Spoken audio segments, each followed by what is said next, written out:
He walked into the hospital as just another patient, but one doctor's prejudice would turn his visit into a nightmare. What the doctor didn't know was that the man he tried to destroy was powerful beyond imagination. Would hatred win, or justice?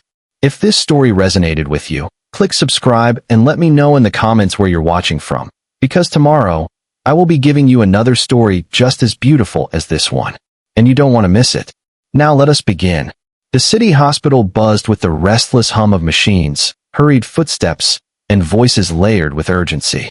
For some, it was a place of healing. For others, a place of dread. To David Cole, it was something else entirely, a chance to see the truth behind human nature. David was no ordinary man, though anyone looking at him that morning would have thought otherwise. Dressed in simple jeans and a faded jacket, he blended easily into the crowd of waiting patients. His eyes, calm but piercing, scanned the room with the patience of someone who had learned to observe more than speak. Few knew that behind his quiet demeanor was a billionaire whose businesses stretched across continents. But David had long ago grown tired of wealth being the measure of his worth. He wanted to know, if stripped of status, would people treat him with dignity or contempt? Across the hospital halls, Dr. Richard Hale strode briskly toward his office. His white coat was pressed, his shoes polished, his stethoscope gleaming. To many, he was the model of success, confident, respected, untouchable. But beneath the polished exterior was a heart hardened by pride and poisoned by prejudice. Hale believed some lives mattered more than others, and his arrogance gave him a dangerous certainty. Patients weren't people to him. They were categories, ranked in his mind by race, wealth, and usefulness.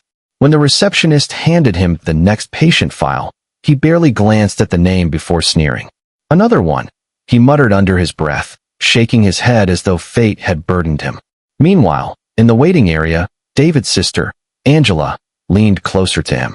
Strong-willed and outspoken, she hated the disguise he had chosen. "You shouldn't have to do this," she whispered. "If you came as yourself, they'd treat you with respect. You don't need to prove anything." David smiled faintly, his voice calm.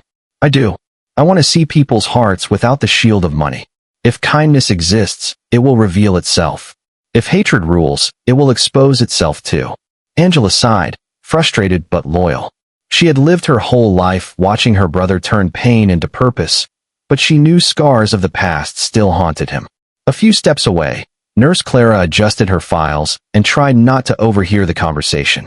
She was young but sharp, and unlike many in the hospital, she carried a quiet compassion that patients noticed instantly. Clara often found herself torn between her duty to follow orders and her instinct to protect those in need. Something about the man in the waiting chair caught her attention. There was dignity in the way he carried himself, even as he sat among strangers. Soon, the nurse's voice called out, "Mr. David Cole?" David stood, his expression steady. Angela rose with him, her protective gaze scanning the staff. The moment they stepped into Dr. Hale's office, the atmosphere shifted. Hale looked up, and in that instant, his disdain was clear. To him, David was just another poor black patient, someone undeserving of respect. "Sit," Hale said curtly, not even offering a handshake. David obeyed silently, but Angela stiffened. She could already feel the storm brewing. Clara lingered by the doorway, caught between the cold authority of the doctor and the quiet strength of the patient. What none of them realized was that this encounter would unravel everything they thought they knew about power, justice, and the hidden cost of prejudice. Dr. Hale didn't waste time pretending courtesy. He skimmed David's chart with the carelessness of a man who already thought he knew the ending of the story. His eyes flicked up, narrowing with quiet judgment.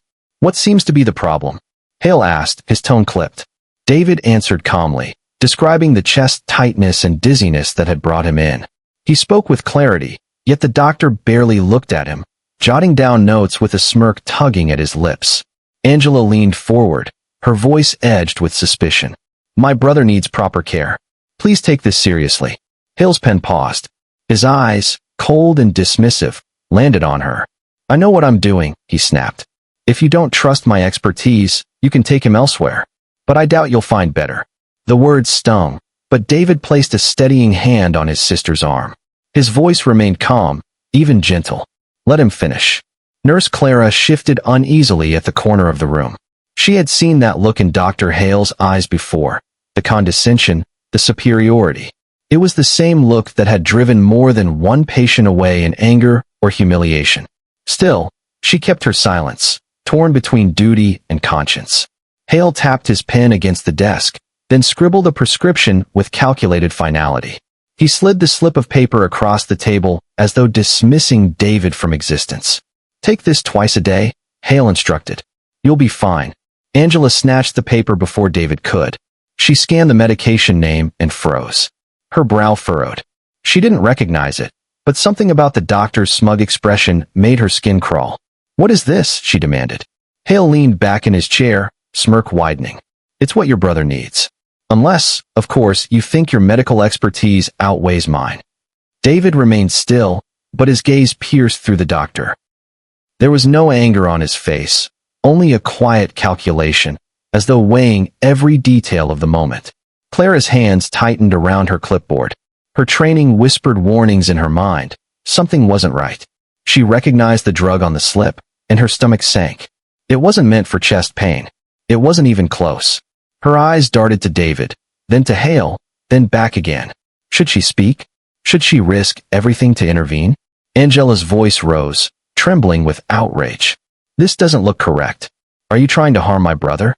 Hale chuckled, dismissive. "Harm him? Don't be absurd. Maybe you should be grateful he's being treated at all. Most patients in your situation don't get my time." The unspoken venom in his words hung heavy in the air. Angela's fists clenched, but David gently held her back once more. His voice was low, controlled, almost unsettling in its composure. "Doctor," David said softly, "are you certain this is the best choice for me?" "Of course I'm certain," Hale replied, smug. "You'll thank me later." But in that moment, Clara's breath caught. She knew the truth. If David followed this prescription, the results could be disastrous. She glanced at him again, and for the first time, she saw something different in his eyes. A calm that seemed to stretch beyond ordinary patience. A calm that belonged to a man who carried secrets. What Dr. Hale didn't know was that this ordinary patient had the power to shatter his world with a single word. And with that small piece of paper, the trap had already been set. Angela stormed out of the office, the prescription paper clutched tightly in her hand.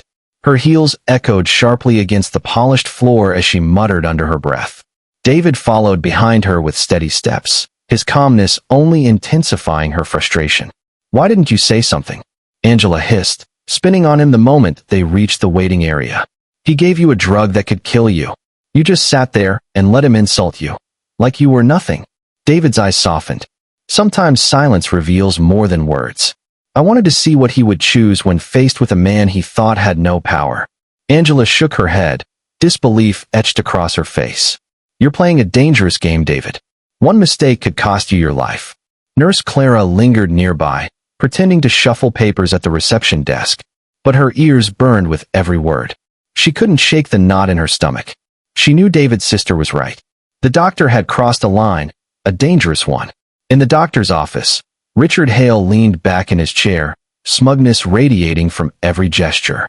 He tapped his pen rhythmically against the desk, relishing the sense of superiority that lingered after their departure. To him, it wasn't just about medicine. It was about reminding people of their place. One of his colleagues, Dr. Patel, passed by the door and peered inside. "Rough patient?" he asked casually. Hale smirked. "Not rough. Just ungrateful. Some people never learn to respect expertise." Patel raised an eyebrow. "Careful, Richard. Word gets around. You don't want the wrong person hearing about how you handle patients." Hale waved off the warning with a scoff. "Please. Who's going to believe some nobody over me?" Meanwhile, Clara finally gathered enough courage to step into the hallway where David and Angela stood. Her voice trembled slightly, but determination steadied it. "Excuse me," she said softly. "Could I see that prescription?"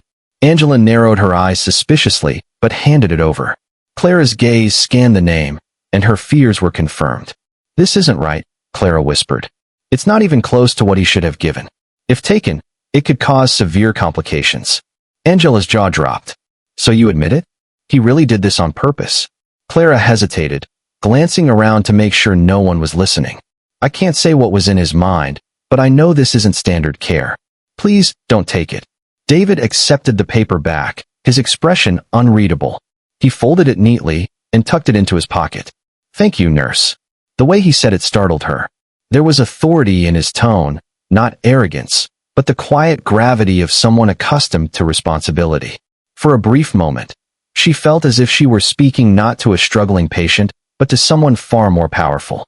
Angela, however, was still seething. "We're reporting him. Right now? He can't be allowed to keep doing this." David shook his head gently. "Not yet. If we act too quickly, it will be his word against ours. He has power here. We need the truth to reveal itself." Angela groaned in frustration. "You and your patience are going to drive me mad." David only smiled faintly. Patience has its rewards. As the siblings walked toward the exit, Clara stood frozen, torn between fear of retaliation and the growing conviction that she couldn't stay silent forever. Back inside, Dr. Hale leaned back in his chair, arrogance unshaken.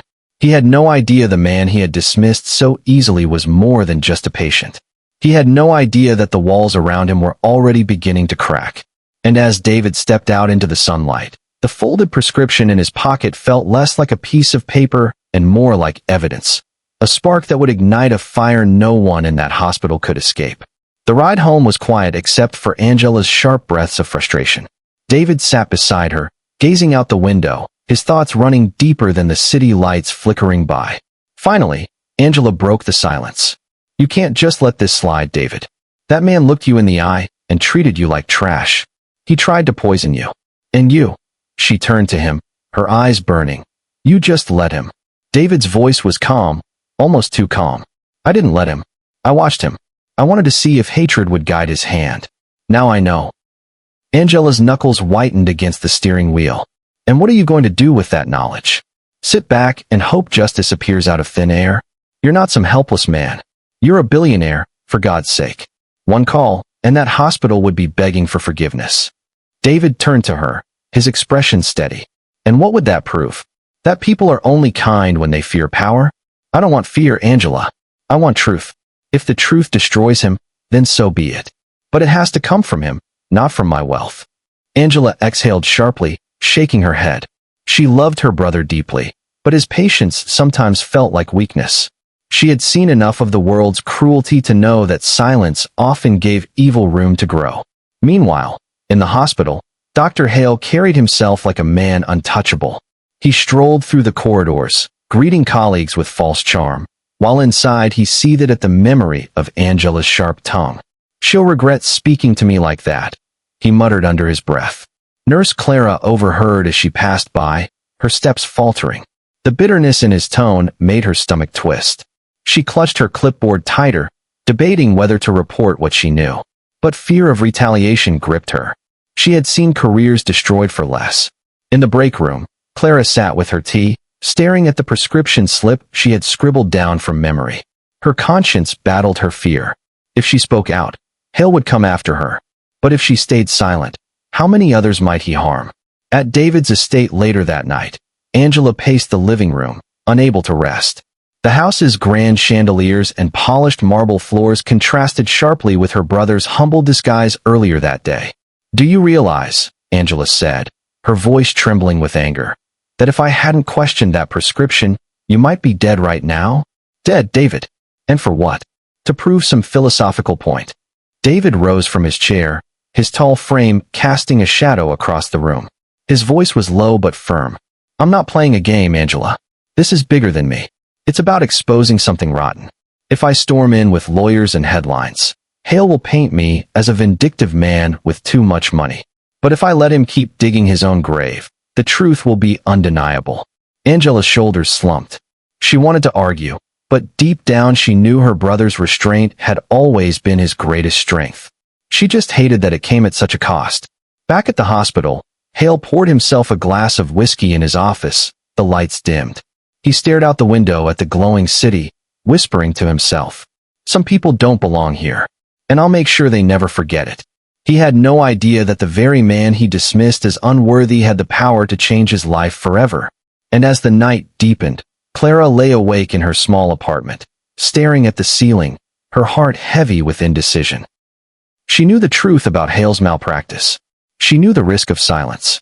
But fear still bound her, at least for now. The storm had been set in motion. Resistance on every side. And soon, none of them would be able to stop what was coming. A week later, David returned to the hospital for a follow-up appointment. He could have easily chosen another doctor. There were countless specialists eager to serve him if they knew his name. But he walked through the same glass doors, dressed once again in modest clothes, determined to finish what he had started. Angela was furious. "Why are we back here?" she hissed as they entered the lobby. "After what he did to you, you still trust this place?" David's steady eyes met hers. "I don't trust him. I trust the truth. And truth always reveals itself when given time." Angela groaned, but she followed him anyway, unwilling to leave her brother unprotected. Nurse Clara spotted them from behind the counter. A quiet wave of relief passed over her.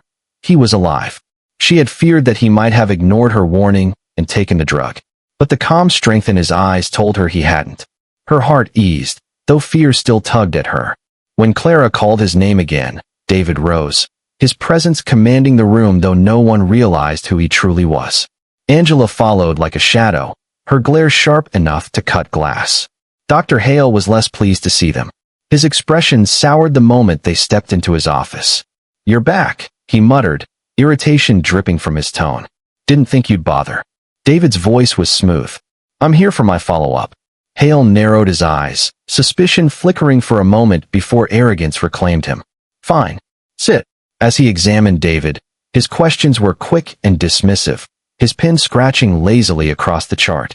"You didn't take the prescription I gave you, did you?" Hale asked suddenly, glancing up. David's lips curved slightly. "No. Something told me it wasn't for me." Hale leaned back, smirking. "Then don't expect miracles. If you refuse to follow medical advice, there's only so much I can do for you." Angela's temper flared. "You call that medical advice? That prescription was poison. Admit it. You gave it to him on purpose." Hale's eyes hardened. "Watch your words. I could have you removed for slander." Angela took a step forward, fists clenched, but David's hand rested lightly on her arm, pulling her back. His calm presence diffused her fury before it could erupt. "I'm here to listen, doctor," David said evenly. "So tell me, what do you recommend now?" The question disarmed Hale for a moment. He expected anger, resistance, or even a complaint to the administration. Instead, David's quiet composure unnerved him. But he recovered quickly, scribbling another recommendation. "Come back again next week. We'll see how you're doing." David accepted the note without argument, slipping it into his jacket pocket. As the siblings left, Clara intercepted them in the hallway. Her voice was low, urgent. "Why did you come back to him? You know he's dangerous." David's eyes softened. "Because truth needs witnesses. And sometimes, witnesses are the bravest part of the story." Clara's breath caught at his words. For the first time, she wondered who this man really was. There was something about him that didn't belong to an ordinary patient. Meanwhile, back in his office, Hale poured himself another glass of arrogance, convinced that his superiority still stood firm. But deep in his chest, a flicker of unease stirred. Why had the man returned? Why did he seem so calm? And so, bound by appointments and medical records, David and Hale were locked together once more. Forced proximity. A patient and a doctor, two men walking into a collision that neither could avoid. The next week came quickly, and with it, another appointment. David entered the hospital with Angela at his side, his pace unhurried, his composure unshaken. But inside him, the pressure was building. Each step through the polished halls was deliberate, as though he were walking deeper into a battlefield disguised as a hospital. Angela leaned close and whispered fiercely, "You're playing with fire, David. This man is not just arrogant, he's dangerous." David's calm voice carried a weight she couldn't ignore. Sometimes fire must be faced to see who it consumes first. As they approached the reception desk, Nurse Clara looked up. Relief washed over her features again, but this time it was mixed with something else, curiosity. She had spent the entire week replaying their last conversation. His poise, his words, they didn't fit a man of ordinary means. There was power in him, restrained yet undeniable. "Mr. Cole," she greeted softly, her eyes flicking toward Angela with a quick smile. "You're early." David nodded. Punctuality shows respect for the truth. Clara's brows furrowed, as though she wanted to ask more, but duty called her elsewhere. Still, the question lingered in her heart. Who was he really? Inside the office, Dr. Hale sat slouched behind his desk, tapping his pen impatiently. He didn't rise when David entered, nor did he offer a greeting. His eyes were cold, sharp with irritation. "You again," he muttered. "Tell me, why keep wasting your time here? There are clinics better suited for people like you." Angela stiffened, her fists tightening, but David placed a gentle hand on her arm. His gaze never wavered from Hale. "Because I believe consistency reveals character," David replied evenly. Hale's jaw tightened. "Spare me the riddles. Sit." The examination began. Hale checked David's vitals with brusque, almost careless motions, scribbling half-hearted notes. The tension in the room was thick, charged like a storm on the horizon. Angela's patience cracked. "You think you're clever, don't you? Playing with people's lives like they're experiments. But one day, your cruelty will catch up to you." Hale's lips curled into a sneer. "And what are you going to do about it? Shout louder? People like you don't change anything. You endure. That's all." The words sliced through the air like knives.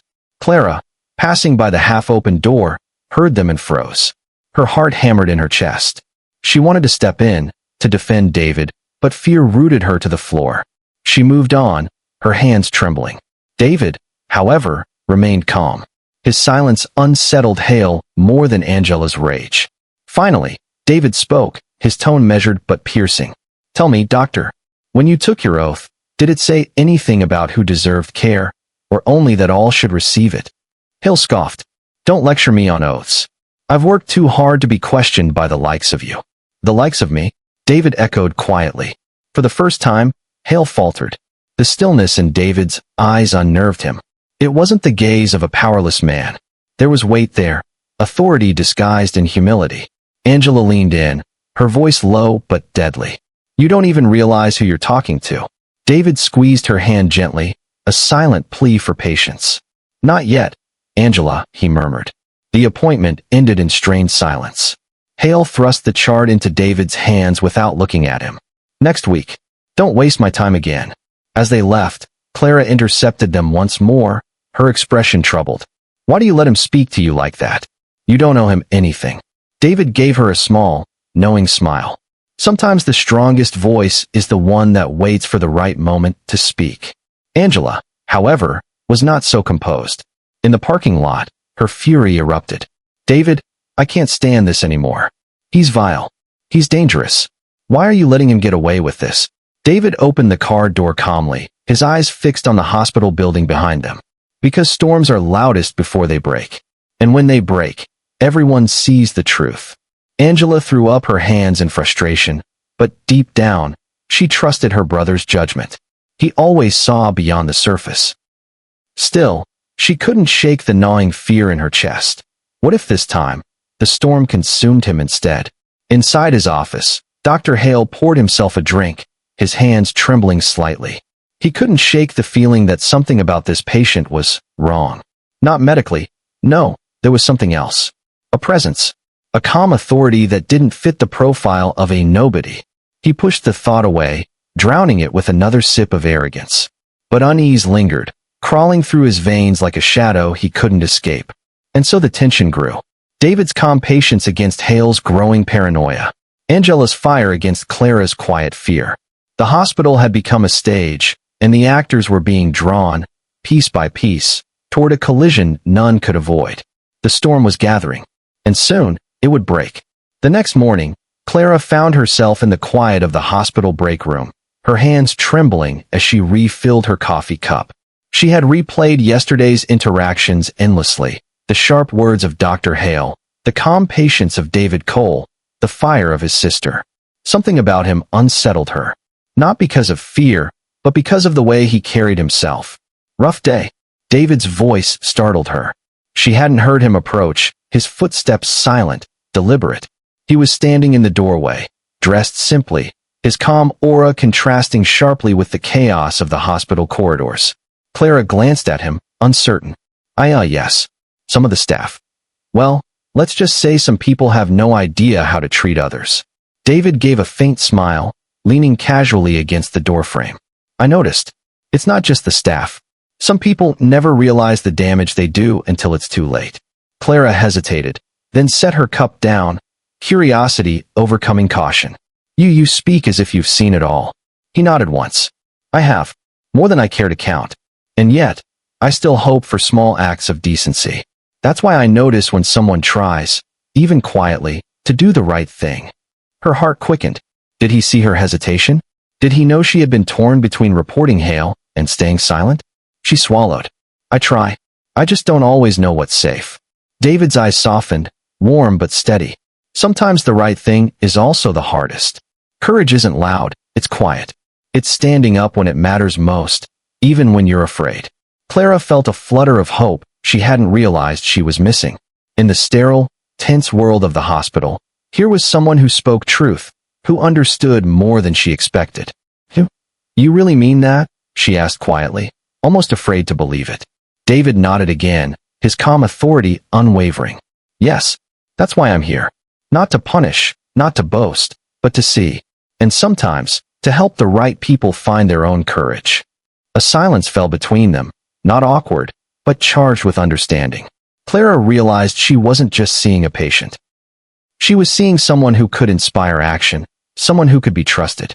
Thank you, she murmured. For noticing people like me. David smiled faintly, then straightened. You'll need to make your own choices soon. But I believe you'll do the right thing. As he left, Clara felt a shift inside her. For the first time, fear began to mix with determination. She would watch, wait, and act, but only when the time was right. Meanwhile, Dr. Hale strode down the corridor, oblivious to the small alliance forming in the shadows. To him, David was still just another patient, and Clara just another nurse.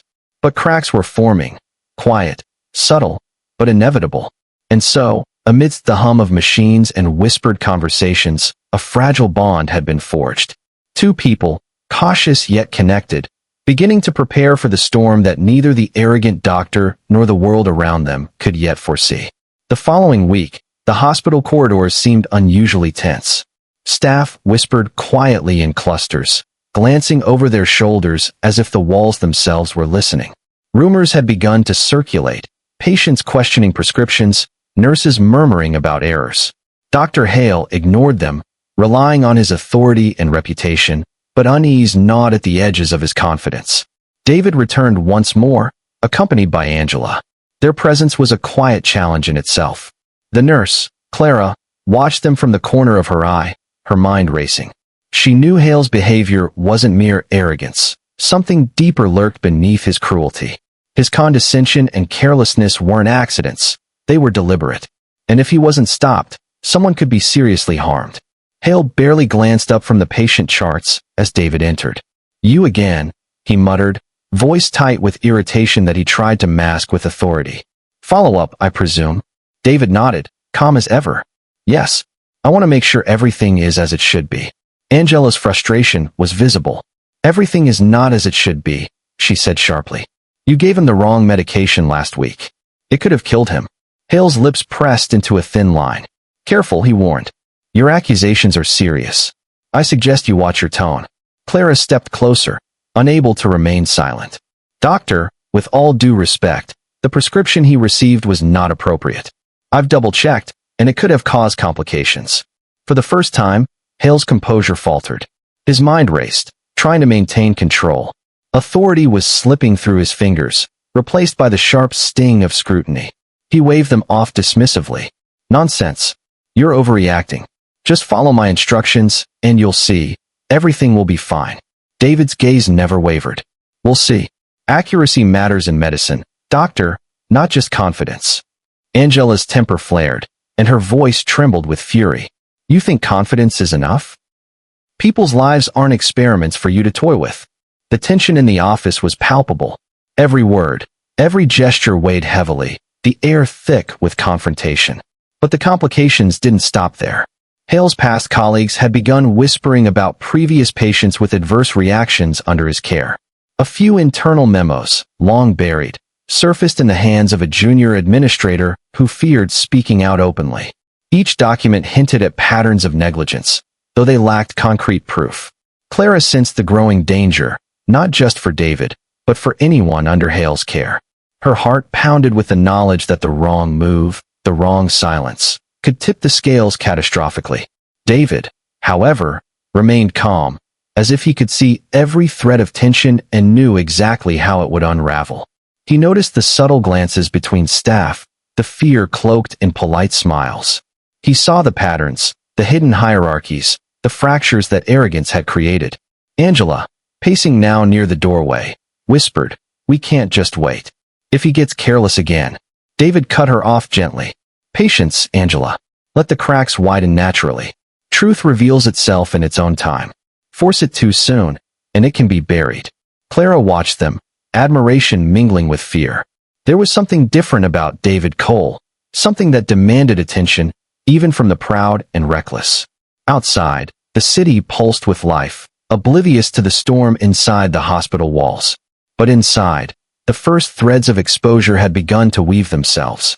Secrets, arrogance, fear, and morality collided silently, building toward an inevitable reckoning.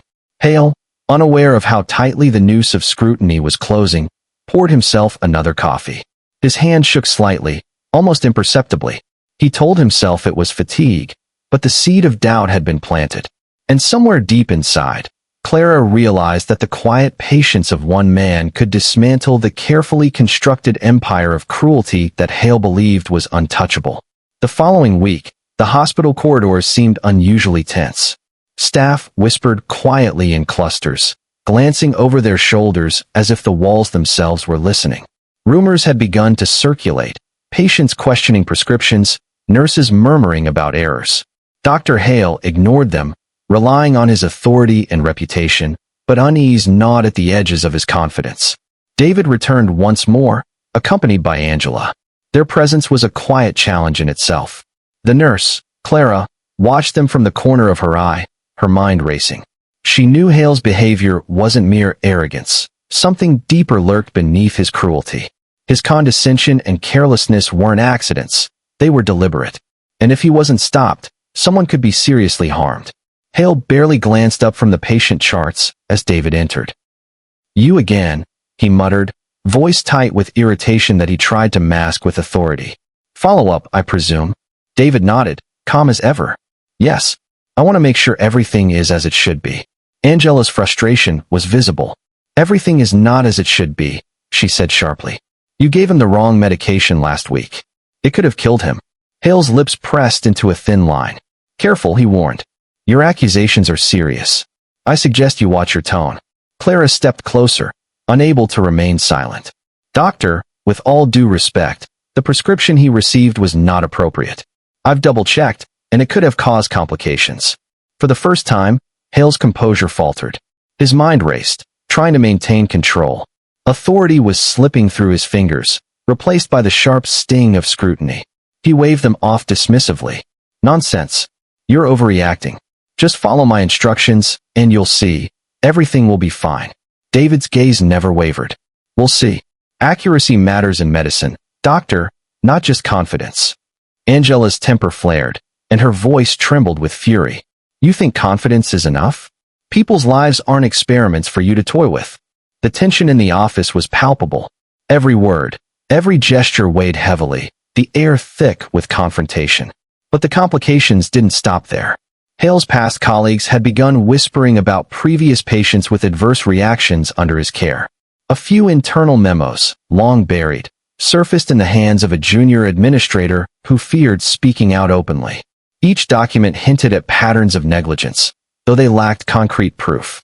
Clara sensed the growing danger, not just for David, but for anyone under Hale's care. Her heart pounded with the knowledge that the wrong move, the wrong silence, could tip the scales catastrophically. David, however, remained calm, as if he could see every thread of tension and knew exactly how it would unravel. He noticed the subtle glances between staff, the fear cloaked in polite smiles. He saw the patterns, the hidden hierarchies, the fractures that arrogance had created. Angela, pacing now near the doorway, whispered, "We can't just wait. If he gets careless again." David cut her off gently. "Patience, Angela. Let the cracks widen naturally. Truth reveals itself in its own time. Force it too soon, and it can be buried." Clara watched them, admiration mingling with fear. There was something different about David Cole, something that demanded attention, even from the proud and reckless. Outside, the city pulsed with life, oblivious to the storm inside the hospital walls. But inside, the first threads of exposure had begun to weave themselves. Secrets, arrogance, fear, and morality collided silently, building toward an inevitable reckoning. Hale, unaware of how tightly the noose of scrutiny was closing, poured himself another coffee. His hand shook slightly, almost imperceptibly. He told himself it was fatigue, but the seed of doubt had been planted. And somewhere deep inside, Clara realized that the quiet patience of one man could dismantle the carefully constructed empire of cruelty that Hale believed was untouchable. That night, Dr. Richard Hale sat alone in his dimly lit office, the hum of the city outside a distant echo. The walls were lined with diplomas, accolades, and photographs of him at conferences, shaking hands with influential figures. But despite the prestige, something in Hale's gaze was restless, haunted. He poured himself a drink, swirling the amber liquid slowly. Memories he had long buried resurfaced. Memories he rarely allowed to see the light. As a boy, Richard had grown up in a household where only excellence was valued. Mistakes were met with scorn, kindness was weakness, and love was transactional. He learned early that the world would not wait for him to be tender or forgiving. He learned that power meant survival, and survival meant control. In medical school, he thrived academically but struggled socially. Peers who showed compassion were dismissed as naive. Patients who questioned him were seen as threats to his authority. Over time, arrogance became armor, shielding him from the vulnerability he had learned to fear. A younger Hale had once witnessed a black patient dismissed by senior doctors for minor mistakes. Something in him, the same instinct that demanded survival, reacted not with outrage, but with mimicry. He internalized the hierarchy of prejudice, believing it was how the world truly worked. Power was reserved for those who dared to claim it. Respect was earned through dominance, not empathy. He poured another drink, staring at his reflection in the window. "I didn't choose this world," he muttered to himself. "I only survived it."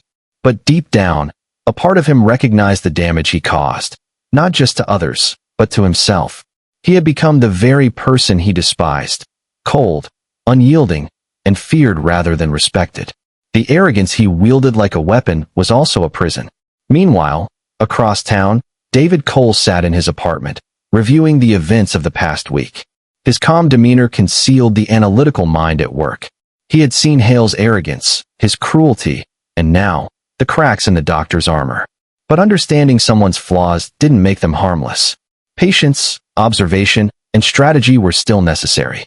Clara, too, wrestled with what she had learned. She had seen Hale's precision in medicine, his confidence, and now glimpses of the man shaped by trauma and fear. The knowledge complicated her judgment. He was not simply evil, but deeply flawed, a product of his past as much as his choices.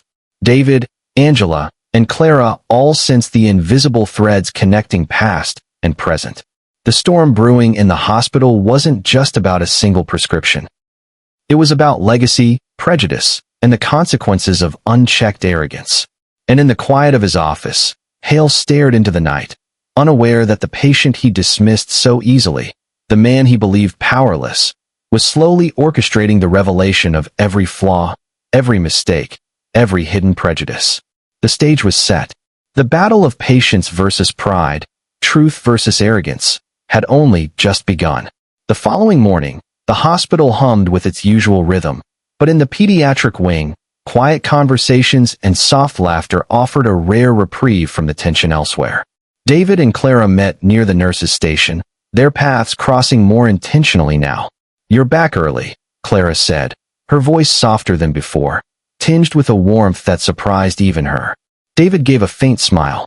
"Some things can't wait. Sometimes observation requires presence, not patience alone." Clara tilted her head, intrigued. "You always seem calm, even in that office, even with him." David's eyes softened. "Calmness is a choice. One I learned a long time ago. It isn't about ignoring danger. It's about facing it with clarity. Panic clouds judgment. Fear hides truth." Clara hesitated, then glanced around to make sure no one was listening. "I've never met anyone like you," she admitted quietly. "Most patients, well, most people, would have left after one encounter. You stay. You watch. And you notice things others don't. David nodded. Watching is only half the battle. Understanding is the other half. That's why I'm here. Not just for myself, but for those who cannot defend themselves against negligence or arrogance. Clara felt a flutter of courage she hadn't experienced in months. Here was someone who trusted her instinct, who recognized her efforts in ways no supervisor or patient ever had. You don't have to be alone in this, David said gently. I notice how carefully you navigate the system, how you protect your patients even when it's inconvenient or risky. That matters. And it's why I think you can help. When the time comes, your voice will carry more weight than you imagine. Clara swallowed, her heart pounding. I want to do the right thing. I'm scared. David's smile was subtle but reassuring. Fear is natural. Courage isn't absence of fear, it's action in spite of it. Angela, who had been quietly observing from the corner, finally spoke. Be careful, she warned. You trust too easily. There's a man in that office who won't stop until he's cornered you or someone else. David's gaze met hers, calm and resolute. I know. That's why we move carefully, strategically. One misstep and his arrogance becomes dangerous. But we won't misstep. Clara looked at David, her respect deepening. For the first time, she didn't see a patient. She saw a strategist, a man who had endured cruelty yet remained unshaken. And for the first time, she felt she could act alongside him, without fear of being dismissed or ignored. Later that day, while Hale prowled the halls with his usual cold authority, he failed to notice the quiet alliance forming in his shadows. David's patience and Clara's growing courage were slowly weaving a web that even Hale's arrogance might not escape. By evening, the subtle trust between David and Clara had become a bond neither of them could deny. It was quiet, unspoken, but powerful, a tether that would guide them through the battles yet to come. And somewhere deep inside, even Angela realized that this small alliance might be the key to holding the arrogant doctor accountable, without endangering themselves in the process. The storm was gathering, and now, David did not face it alone. The hospital was quieter than usual that afternoon, a stillness that made every footstep echo ominously. David returned for his scheduled checkup, accompanied by Angela. Clara watched from the corner, tension coiled tight in her chest. She sensed that today would be different. Dr. Hale's eyes were sharp when David entered. He gestured to the chair with an almost imperceptible sneer. Sit. Let's see if your patience has yielded any results, or if your concerns were just theatrics. David remained calm. I'm here for clarity, doctor. Nothing more, nothing less. Hale's hand trembled slightly as he wrote notes. The slightest flicker of doubt crossed his features, one he quickly tried to suppress. But then, without warning, he slid a new prescription across the desk. The name was unfamiliar to David and Clara both. This is the latest recommendation, Hale said smoothly. Take it immediately. It's the only way to guarantee your recovery. Angela's eyes widened. Wait, what is this? This wasn't discussed. Hale's lips curved into a smirk. I make decisions based on expertise, not discussion. Do you question my authority? Clara stepped forward, her voice shaking. Doctor, this medication is dangerous for him. He could experience severe complications. Hale's expression darkened. You've crossed the line, Nurse Clara. This isn't your decision. David studied the slip quietly. His calm facade never faltered, but internally, a spark of alarm ignited. He had anticipated arrogance, manipulation, but this move was calculated to provoke compliance, or fear. Angela's hand shook as she snatched the prescription. No, you're not touching him. You won't. Hale's jaw clenched. Enough. Either he follows my orders, or he leaves. That's final. In the chaos, Clara's hesitation revealed itself. She had the power to act. She could report this immediately, stop him, but fear gripped her. She faltered. David's eyes, however, held a quiet command. He leaned forward slightly. Step aside, Angela. Watch carefully. And Clara, trust yourself. Angela's panic surged. What are you doing? You're just letting him. David cut her off. I am letting the truth unfold. Hale, unaware of the silent calculations around him, continued with his arrogance, certain that control remained firmly in his hands. But the first cracks were forming. He failed to notice the way Clara's eyes darted to the emergency protocols, the way Angela's anger began to radiate outward. Then, without warning, A call came over the intercom. An urgent complication in another ward. One Hale was immediately needed for. He stormed out, leaving the room momentarily empty. David allowed himself a brief glance at Clara. Now he whispered. Clara's hands trembled, but determination won over fear. She picked up the prescription and carefully placed it aside, making sure no one could use it. Angela exhaled, a mix of relief and lingering anxiety. That was too close, she said, her voice trembling. David's calm eyes met theirs both. Sometimes the lowest point shows us what matters most. Fear tests loyalty, patience tests resolve, and arrogance exposes weakness. For Hale, the storm was only beginning. He had believed himself untouchable, but the first major failure, his inability to manipulate every outcome, had shaken him more than he would admit. For David, Clara, and Angela, the shatter point revealed both vulnerability and strength. They were at the edge, emotionally raw, yet more united than ever. The battle was no longer theoretical. It had begun in earnest, and no one could retreat. The hospital was quiet that evening, a tense calm that felt heavier than the midday chaos. David, Angela, and Clara regrouped in a small staff lounge, the weight of the day pressing on all of them. Angela sank into a chair, hands trembling. I can't believe how close that was, she whispered. One wrong move, and he could have killed you. David's gaze was steady, calm, but his shoulders carried the invisible weight of responsibility. Yes, but that's the point, Angela. Crises reveal people's true character, their fear, their courage, their choices. Clara, clutching her clipboard, finally spoke. I should have stopped him sooner. I had the chance, but I hesitated. What if I hadn't acted? Her voice cracked, guilt heavy in every word. David placed a reassuring hand on her shoulder. You acted when it mattered. That's what counts. Fear delays action, but courage defines it. Angela shook her head. It's not fair. You stay calm through all of this, but the rest of us. Her voice faltered, frustration and helplessness mixing. We're just powerless. David's calm eyes softened. Power isn't always in action. Sometimes it's in understanding, in seeing the entire picture. You all have power. Angela, your voice, your anger, it's a shield. Clara, your insight, your courage, it's a weapon. Together, we can ensure he can't harm anyone else. Clara drew in a shaky breath. I've never worked with anyone like you. You think ahead, but it's not arrogance. It's purpose. David nodded.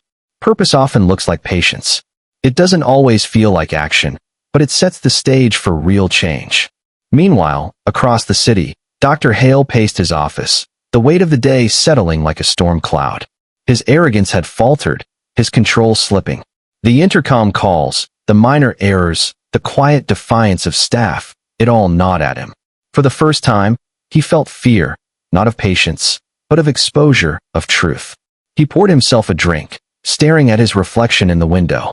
The man staring back was composed, polished, and yet vulnerable in ways he refused to acknowledge. The cracks in his facade had begun, and though he masked them, the world was beginning to see. Back in the hospital lounge, David rose, pacing slowly. The fallout isn't just about today. It's about tomorrow. Every decision, every hesitation, every silence has consequences. We've learned something valuable. Fear can delay action, but awareness empowers it. Arrogance reveals itself eventually. Angela nodded, absorbing his words. So what now? David paused, eyes distant. Now, we wait, we watch, and we prepare. The next step will test all of us. Not just courage, but patience, trust, and moral clarity. Clara's hands clenched slightly. I won't hesitate next time. I know what's at stake now. David smiled faintly. Good. That's the point of the fallout. It shows us who we are when the storm hits. We can despair, or we can rise stronger. Angela exhaled, feeling a mixture of fear and determination. The shatter point had left them raw, exposed, and vulnerable, but also united. The hospital seemed quieter now, but the storm had not passed. It had only moved beneath the surface, gathering strength. And as David, Angela, and Clara prepared for what was to come, the unspoken truth settled over them. Nothing would ever be the same. The hospital corridors were dim that evening, the usual bustle replaced by a quiet hum of distant monitors and footsteps echoing off the polished floors. David and Clara walked together, reviewing patient charts and quietly observing the subtle shifts in staff behavior since the recent crisis. Clara's voice was low, cautious. I can feel it. Everyone's watching us now, every move we make. Even the smallest misstep could tip the balance. David nodded calmly. Awareness is the first step. Courage and strategy come next. Suddenly, an older figure appeared at the nurse's station, a retired physician, Dr. Elena Morrison. She had spent decades at the hospital and was widely respected, but she rarely intervened in the politics of the staff. Her sharp eyes swept over the pair, and then softened when she saw Clara's anxious posture. You two are stirring things up, she said quietly, voice carrying authority without judgment. But I see you're not reckless. You're careful. You notice what others ignore. Clara blinked, surprised. Dr. Morrison. Save it. Dr. Morrison interrupted gently. You've got potential, Clara. And that young man, you're wise to follow his lead. Sometimes, the right hand helps even when it's unexpected. Sometimes, the strongest support comes from those who've learned the hard way. David studied her carefully. You've seen what's happening, haven't you? Hale's arrogance, the mistakes, the near disaster. Dr. Morrison nodded. I have. And I've kept quiet because I thought it wasn't my fight. But now I see that courage matters more than complacency. You're doing the right thing. But you'll need help. Everyone alone eventually falters. Clara's pulse quickened. You're willing to help us? Elena smiled faintly. I won't stand by while someone abuses authority. Sometimes all it takes is one person to shift the balance. But 2, 3, or 4 can make a difference. You've been careful, you've been strategic, and now, together, you can create change that matters. David's lips curved into a small, approving smile. Then we move forward, carefully. Not recklessly, not violently, truthfully. Elena's eyes sparkled with approval. Good. I'll provide what I can, advice, observation, and evidence where necessary. But it will be subtle. Hale trusts his perception of control. We won't let him see what's coming. Clara exhaled, a mixture of relief and determination. We won't fail. We can't. David's gaze drifted toward the hospital corridors, calm yet unyielding. The storm is gathering. But with the right hands, the tide can be turned. We'll act at the perfect moment, and he won't see it coming. And somewhere, Hale, still confident in his dominion, remained unaware that the walls around him were closing, not with anger, but with strategy, observation, and the quiet, unyielding force of those he underestimated. The helping hand had arrived. And with it, hope, guidance, and subtle strength entered the fray. That evening, David returned to his apartment, the city lights flickering through the windows like distant stars. Angela and Clara followed, both visibly drained from the emotional turbulence of the hospital. The events of the past weeks weighed heavily, and for the first time, the three allowed themselves a moment of quiet reflection. Angela sank into a chair, hands clasped tightly. I've been so angry. So reactive. I let my fear control me, and sometimes I even questioned whether I could handle this. Watching you, David, you never falter. How do you do it? David's eyes were calm, thoughtful. I don't. Not entirely. I have doubts, fears, and pain just like anyone else. The difference is I acknowledge them and let them guide me, not control me. Clara, seated across from him, nodded slowly. I realize today how much hesitation can cost. My fear could have endangered you, or allowed him to harm someone else. I can't ignore that anymore. I have to act, even if it's frightening. David's gaze softened. That's the lesson, Clara. Strength isn't absence of fear. Strength is acting despite it. Courage grows when you recognize your limitations and choose to move forward anyway. Angela's voice wavered, tinged with guilt. And yet I feel powerless sometimes. I want to protect, to fight, but all I can do is watch and worry. David reached out, placing a hand gently on hers. Power isn't always in action. Influence is quiet. Observation, support, vigilance, all of it matters. You've kept your brother safe, guided Clara, and recognized the truth when others refuse to see it. That's power. That's influence. That's courage. Clara leaned forward, her expression earnest. I think I've been waiting for someone else to lead, to show me the way. But now I realize that leadership isn't about being the loudest. It's about doing what's right, even when no one is watching. David nodded. Exactly. Reflection is not weakness. Reflection is preparation. We understand our flaws, our limits, and our strengths. And in that understanding, we gain clarity, clarity that will guide every choice in the coming days. Angela exhaled slowly, her tension easing. So, we wait, but we also prepare. We act when the time is right. Yes, David agreed. We observe, we learn, and we strengthen ourselves. Hale believes control is power, but patience, strategy, and moral clarity are far stronger weapons. When the moment comes, we'll be ready. The three sat in silence, the hum of the city outside mingling with the quiet beat of their thoughts. They were bruised, wary, but united. Every mistake, every fear, and every moment of doubt had prepared them for what lay ahead. And somewhere, in the distant corridors of the hospital, Dr. Hale remained unaware that the very people he sought to dominate were quietly becoming the architects of his reckoning. The reflection of his own flaws and misjudgments loomed closer with each passing day. Tonight, the storm had paused. But tomorrow, every choice, every action, and every truth would collide with the arrogance and cruelty Hale had long believed untouchable. The morning sun filtered through the hospital windows, painting the corridors with a soft, golden light. Yet inside, tension crackled like electricity. Today would not be ordinary. The events of the past weeks had led to a moment of reckoning, and each person knew it. David, Angela, and Clara gathered near the nurse's station, their faces calm yet determined. They had discussed possibilities, outcomes, and risks laid into the night. Now, it was time for action, or for patience to be tested. Clara's hands trembled slightly as she held a folder containing evidence of Hale's repeated negligence and biased behavior. If I hand this over now, it could end him. But it could also ruin me if I'm wrong. Angela glanced at her brother. And if we wait, he might hurt someone else. How do we choose the right moment? David's gaze was steady, unwavering. The choice isn't about fear. It's about courage and timing.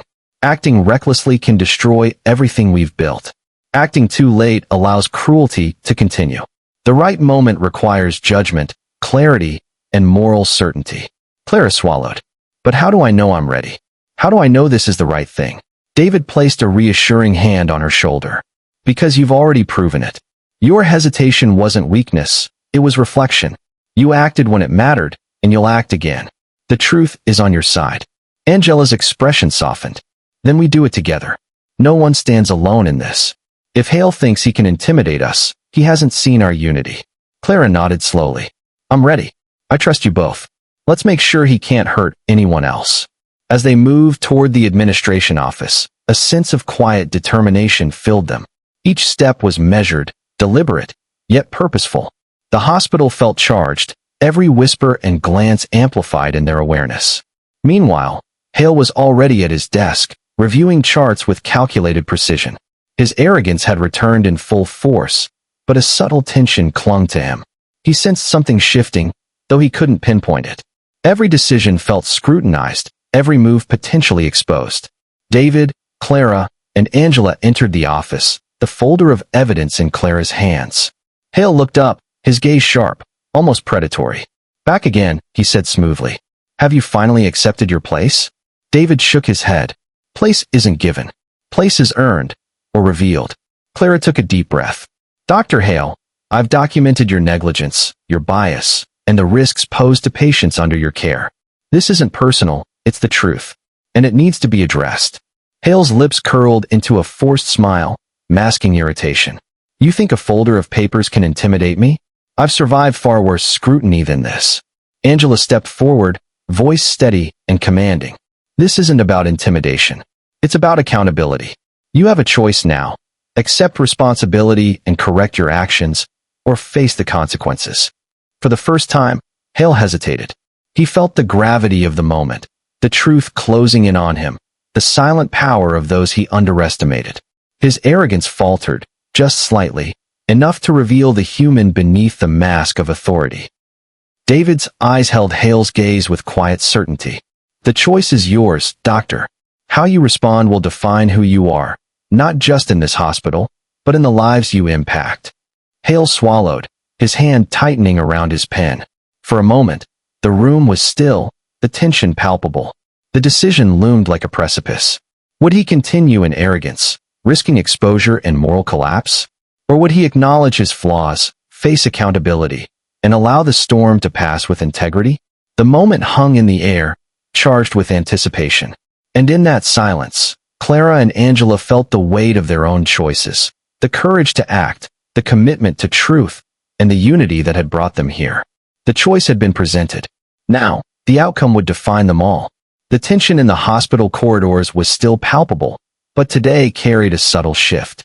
The quiet determination of David, Clara, and Angela had begun to ripple outward, unseen yet undeniable. Patients seemed calmer, staff more attentive, and the oppressive weight of Hale's arrogance had slightly lifted. Clara walked alongside David through the pediatric wing, her steps measured but confident. "It feels different," she said softly. "Like the air itself is lighter." David nodded. Change often begins quietly. The smallest victories often go unnoticed, but they matter most. Each patient we protect, each staff member empowered, is a sign that the system isn't broken beyond repair. Angela joined them, her energy calmer than before. It's reassuring to see that our efforts aren't wasted. Even small acts of courage can inspire others. Meanwhile, Dr. Morrison had subtly guided the staff, providing insights and evidence without creating chaos. Slowly, nurses and junior doctors began questioning unsafe practices, speaking up in hushed, respectful tones. The culture of fear that Hale had maintained for years was eroding. David paused near a window, watching sunlight spill across the floor. "This is the beginning," he said quietly. "Not the end. But even beginnings can carry hope if nurtured carefully." Clara exhaled, a faint smile on her lips. "I never realized how much courage could feel like relief." Angela laughed softly, the sound carrying a note of optimism. "It's strange. After so many days of tension and fear, this feels like a victory, even if it's small." Hale, on the other hand, retreated to his office, quietly simmering. He had begun to notice the subtle defiance among his staff, the courage emerging where once there was only fear.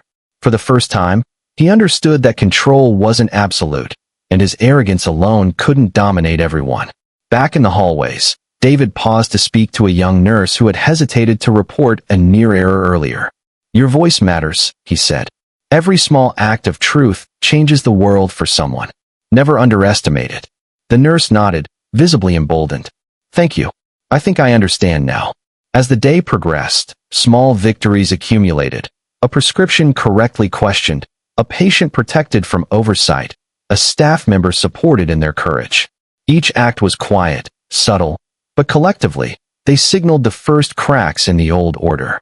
Clara glanced at David and Angela, hope brightening her eyes. "We're making a difference, aren't we?" David smiled faintly, the calm strength that had guided them all still present. "Yes, one step at a time. One patient, one staff member, one act of courage. That's how change is born." And in the quiet of the hospital, hope began to take root. It was fragile, tentative, but undeniable.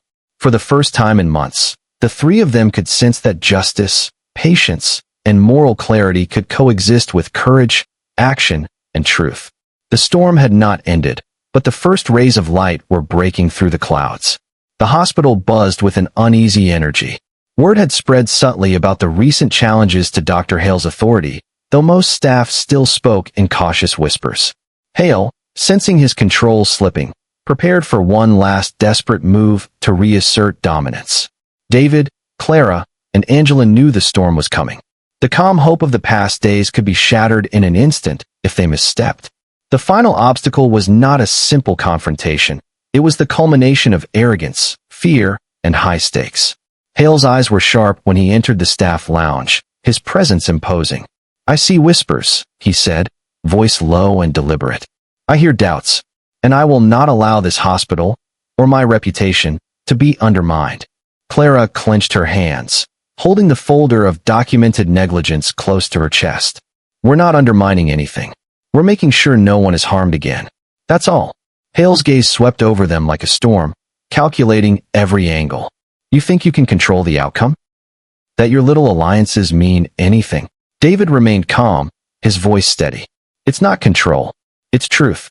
And truth cannot be hidden by arrogance, fear, or pride." Hale's temper flared, his authority challenged openly. He demanded immediate compliance from the staff, threatening to escalate punishment, withdraw privileges, and even compromise patient care if his orders were ignored. Angela stepped forward, her voice firm. "We are not afraid of your threats. We will act to protect our patients and each other. That is our responsibility." Clara, emboldened by David's presence, added, "You've had your chance to make amends. We're giving you one final opportunity to do the right thing. Accept accountability or face exposure." Hale's arrogance wavered, the weight of exposure pressing down.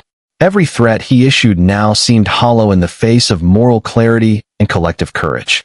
The staff, encouraged by the quiet support of Dr. Morrison and the visible resolve of David, Clara, and Angela, began questioning his authority. They spoke softly but firmly, citing safety protocols and patient rights. Hale realized, too late, that his power depended entirely on fear, and fear was no longer absolute. The network of support around David and Clara was too strong, too principled, to be intimidated. The final obstacle was not just external, it was internal. Hale had to confront the consequences of his arrogance, the flaws in his past behavior, and the undeniable truth that his actions had put lives at risk. For the first time, the carefully maintained walls of his dominance began to crumble. David, observing silently, knew the moment had arrived. Every lesson, every act of patience, every calculated move had led to this confrontation. The outcome was no longer uncertain. It depended on Hale's response, but the groundwork had been laid for justice and change. As Hale's eyes darted between the resolute faces of Clara, Angela, and David, he realized that his final obstacle had already passed. The storm he had tried to control had grown beyond him, and no amount of arrogance could alter its course. The room was tense, every heartbeat amplified. And yet, beneath the fear and confrontation, there was a quiet truth. Courage, unity, and moral clarity had already begun to prevail.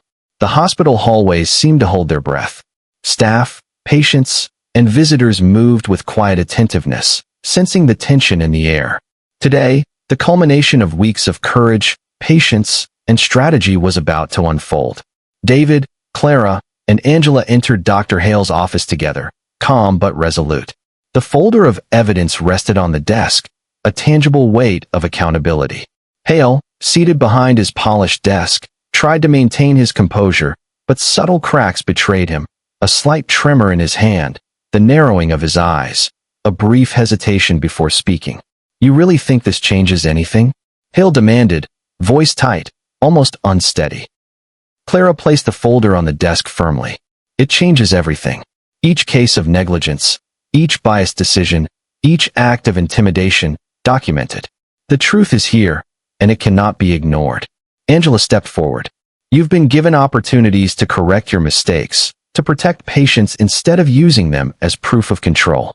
You refused. Now the staff, the administration, and the authorities will know the reality of your actions." Hale's eyes flickered with panic as he glanced at the folder. His arrogance had blinded him to the rising strength of those he underestimated. The meticulous documentation, the quiet courage of the staff, and David's unwavering observation had all converged into an undeniable force. David's voice, calm yet commanding, broke the silence. "This isn't personal, Hale. This is about life, morality, and responsibility. For months, you've exercised authority without accountability. Today, truth prevails." Hale swallowed hard, realizing that resistance was futile. For the first time, he faced the consequences of his actions, not just legally, but morally. The realization settled heavily. His arrogance had been exposed, and no intimidation could undo it. Clara, emboldened, added, "The patients are safe now because of the choices we made. You can either accept responsibility and begin to repair the harm, or face the full weight of exposure. The choice is yours." Hale's hands shook as he reached for the folder, scanning the documented negligence. A silent acknowledgement passed over his face. Acceptance, or at least recognition of truth. The breakthrough had arrived. Outside, the staff began to murmur, realizing the tide had turned. The quiet courage of nurses, the steadfast patience of David, and the moral clarity of Angela and Clara had dismantled the walls of fear Hale had relied on for years. For the first time, there was relief, not just for David, Angela, and Clara, but for every patient and staff member who had silently endured Hale's arrogance. The hospital, once tense and oppressive, began to breathe again. David glanced at Clara and Angela. This is what patience, observation, and courage can accomplish. Justice isn't always immediate, but when truth meets resolve, it cannot be denied. Clara smiled faintly, a weight lifting from her shoulders.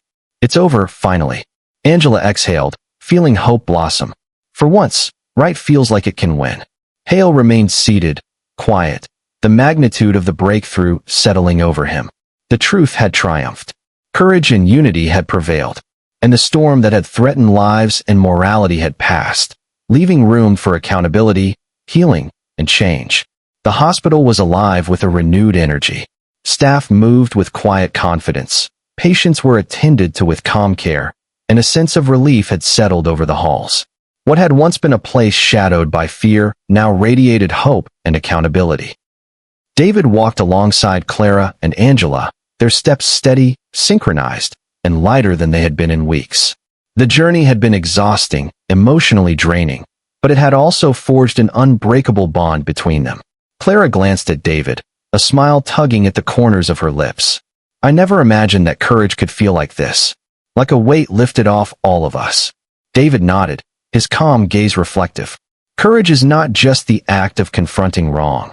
It's the patience to wait for the right moment, the clarity to act justly, and the resolve to stand together.